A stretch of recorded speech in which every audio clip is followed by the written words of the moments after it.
আমার হাতে যে গাছটি দেখতে পাচ্ছেন এটা হচ্ছে লটকন। লটকন অনেকে খেয়েছেন। লটকনের স্বাদ সম্পর্কে আপনাদের আর বলার কিছু নাই। লটকন দ্রুত ধরবে এরকম একটা মনের ভিতর ধোঁয়াশা থেকে যায়। অনেকে নার্সারিতে গেলে বলে যে কলমের চারায় লটকন বেশি ধরে, বীজের যে চারা সেই চারাটায় লটকন আসতে অনেক দেরি হয়। নার্সারি থেকে যেটা বলা হয় এটা কলমের চারা, এটা বীজের চারা, এটা নেওয়া ঠিক না, এটা নেন, আপনারা সেটাই নিয়ে থাকেন। আসলে বুঝবেন কি করে কোনটা কলমের চারা আর কোনটা বীজের চারা?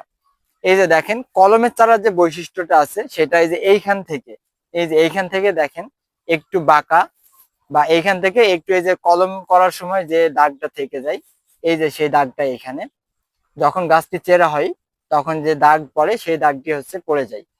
যখন কলমের চারা বলবে তখন আপনারা অবশ্যই এই মাজা বরাবর দেখবেন এরকম কোনো দাগ আছে কিনা, বা এর মাথায় কোনো জোড়ার দাগ আছে কিনা।